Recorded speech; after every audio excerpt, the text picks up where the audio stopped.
Hey, Vinyl Community, Jeff here, and I just thought of an interesting, or I think it's interesting. Maybe you don't think it's interesting. Little thread idea, maybe.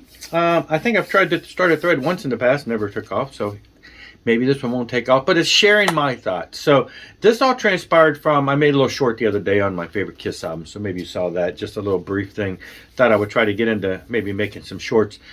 But I revisited some of those albums over the week. But, well, okay, it really started from hearing, okay, it started more than that, but it started the other day from hearing Lick It Up on the radio.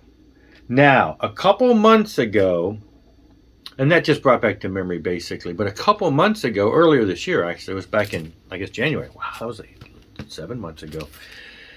I was in that cover band that was doing a lot of 80s stuff. I just filled in for 3 or 4 gigs with this band, and one of the songs we did was Lick It Up. And it was at that time where I sat down to learn that song that I really realized where this came to mind. And then when I heard on the radio the other day, it reminded me, and I thought, you know, this would be an interesting thought. And I'm sure you could think of situations like this, and I know the reason why behind this, but here's my thought for a thread idea. Albums where the single is the weakest song on the album. So, and I understand why that is. A lot of times the single is what's being pushed by the radio, they're pushed on the radio by the record executives. A lot of times the single is a song that's forced on the band in order to have a hit. I've heard so many stories. You hear bands like Warrant who absolutely hate Cherry Pie, but they were forced to write it at the last minute as a single. They hated that song. So you got bands that the record execs listen to the albums and they're just like, I don't hear a single, go back and write something catchy. But so I heard Lick It Up on the radio, and it just reminded me, and of course it reminded me of when I was learning to play it. Actually, you listen to it and you just hear what you hear. You sit down and learn to play it on drums, and I'm just like, is this a drum machine? Literally same beat through the whole thing. There is no, this song is not Eric Carr style playing. You listen to the rest of this album, and every other song is way more involved, way more intense. The musicianship is way more intricate. That song is just so generic and basic. I'm not saying I hate the song. It's a great song, but it's the weakest song in my opinion. And these are all, hey, it's all my perspective, right?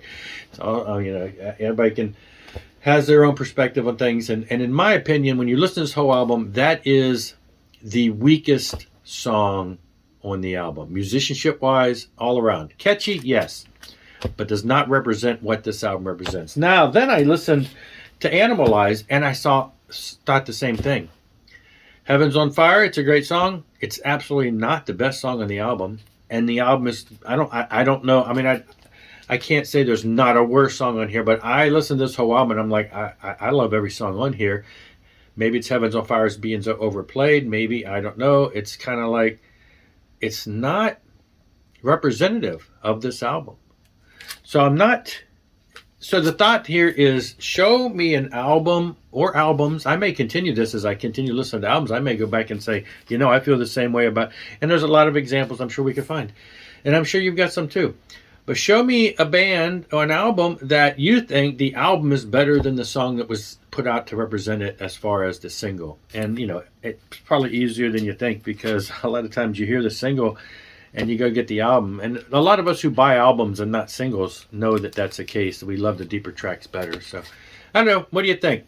All I know is when I hear Lick It Up on the radio now, I'm just like, poor Eric Carr. I mean, there are so many, as a drummer, I so much wanted to improvise pieces of the song that there's no improvising. There's no, in the song, it's just steady and kind of redundantly boring playing. And then you hear Eric's playing everywhere else, and you're like, I really wonder if they didn't just put a drum beat down and make him play a drum beat, or just put a drum machine on and make the band play on top of it. Because it's, listen to it. Go back and listen, Lick It Up, and just pay attention to just the drum part. And tell me if you wouldn't be bored as a drummer. That's it for this one, though. Tell me what you think. Show me some examples. Maybe make a video yourself. I'll see you later. Rock on and rock hard.